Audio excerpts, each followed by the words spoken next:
ဘုဒ္ဓတာလောကတမီစိတ်တန်ယတာနာကံပတိအတောကံဝိဇံခေမဧတံမင်္ဂလာမှုတလောကတံဆိုတာလူတိုင်းကြောမှာလေနော်လောကတံဆိုတာကောင်းတဲ့လောကတံမကောင်းတဲ့လောကတံနှစ်မျိုးလုံးကိုခေါ်တယ်နော်လောကတံကြောင့်လူတွေမှာအဆူရင်ကြတယ်တုန်လှုပ်ကြတယ်ဟလာစိတ်တော်ကားကြီးဖြစ်ကြတယ်ကိလေသာအညစ်အကြေးတွေစိတ်မှာအများကြီးစွန့်တင်နေပေါ့နော်ဒါဟာကျမတို့လောကီပုထုဇဉ်လူသားတွေရဲ့စိတ်ပေါ့နော်ရဟန္တာရှိသမျှကြီးတွေကတော့အဲ့လိုမဟုတ်ဘူးအဲ့အတွက်ကိုကျမတို့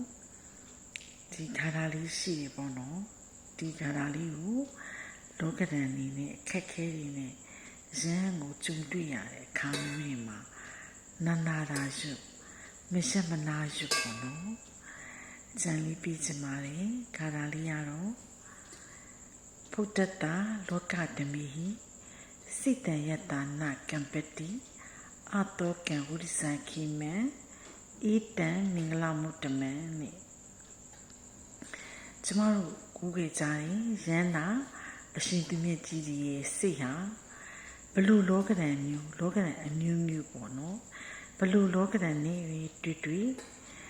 ဟာတုံ့လုံးမှုမရှိဘူးစိုးရိမ်ပူပန်မှုတွေလည်းမရှိဘူးသူရဲ့စိတ်ဟာအညစ်အကြေးတွေကင်းစင်နေဘေးမရှိဘူးဒါဟာအလွန်တရာမှကောင်းနေမွန်မြတ်လာတဲ့မင်္ဂလာတရားဖြစ်တာပေါ့နော်ဒီအဓိပ္ပာယ်လေးပါဒါလေးကိုမိမိရဲ့တက်စိတရားရှိလုံးဒီနဲ့မိမိရဲ့တက်စိစိတ်နိုင်ရင်တော့အကောင်းဆုံးပေါ့နော်ဒါလေးကိုနှလုံးသွင်းနိုင်ရင်အကောင်းဆုံးပါပဲတရားကိုစင်ကြင်ရလဲရောက်တယ်ပေါ့နော်မိမိတက်စိရွတ်ပါပူပြီးတော့ရွတ်နိုင်ရင်တရားရှိခေါက်ပူဇော်ပါဒီတဲ့ပူပြီးပူဇော်နိုင်နေဆိုရင်တော့တရားရှိလုံးပတိနဲ့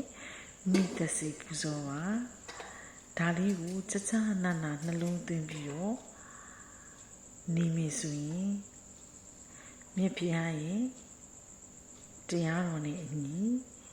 နေလေလို့လေခေါင်းမှာပေါ့နော်လောကဓာတ်အမျိုးမျိုးကိုမတုံမလှုပ်ရင်ဆိုင်နိုင်ကြပါစေ